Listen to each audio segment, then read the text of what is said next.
Well, that's a $1 million question, especially in the age of AI. I think there's a couple of things to think about, but there's also different layers of automation itself.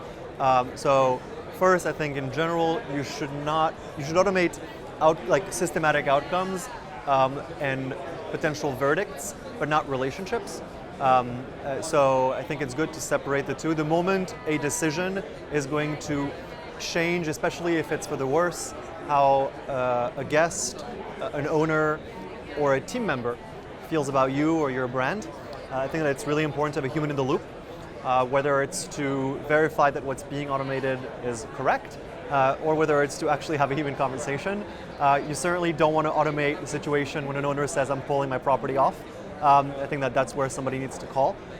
And I think even in situations that you automate, it's important to segment them too. So I would say for many automations, it's okay to have probabilistic answers. And what I mean by that is that's where AI can come in and be really helpful.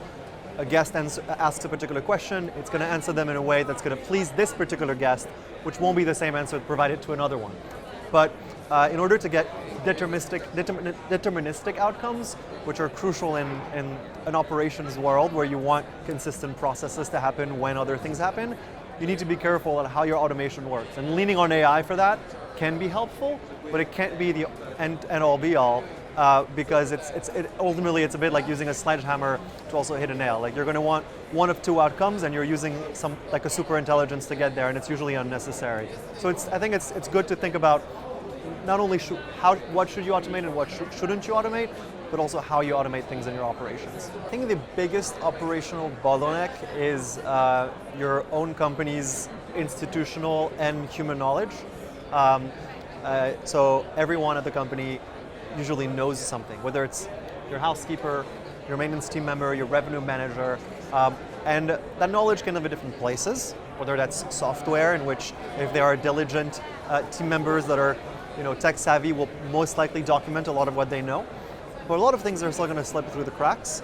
So there's that knowledge, and there's also the knowledge that you've accumulated as an operator. So whether it's like your message history with guests over the last 5 years operating, that's a trove of data, but at the same time, it's data that needs to be analyzed very carefully, because a message that you sent to a guest 6 months ago may not be as relevant today. So you need to ensure that your knowledge is really categorized, is actually extracted from the team, so that you can, and that the recency and relevance is taken into account. And once you weigh all those things, you'll be able to leverage it in various ways in technology. And the reason I'm mentioning it really as a bottleneck is because everybody's talking about implementing AI, but AI is one of those things where it's garbage in, garbage out, right?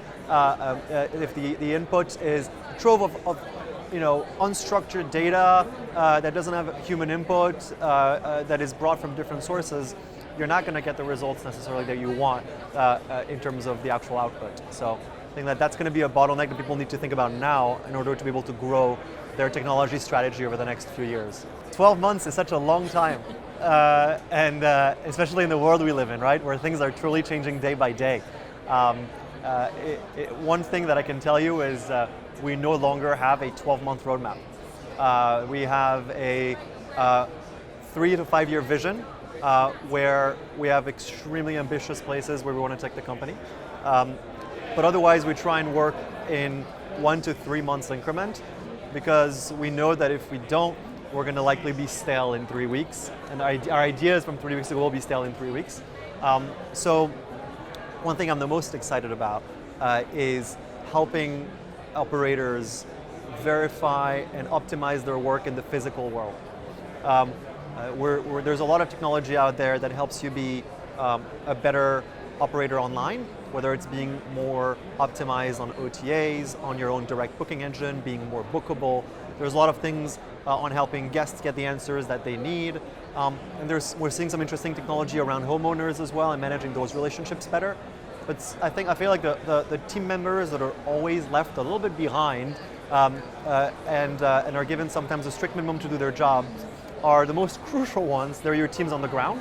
And they're the ones that can verify the world. They're the ones that are your eyes and ears in the homes, in the hotel rooms, in the lets. And what we're really looking forward to is deploying technology that is going to empower every single one of the team members, regardless of the language that they speak, their comfort level with technology, to be able to do a lot more, be more empowered, and therefore help your business as a whole and your guests do better.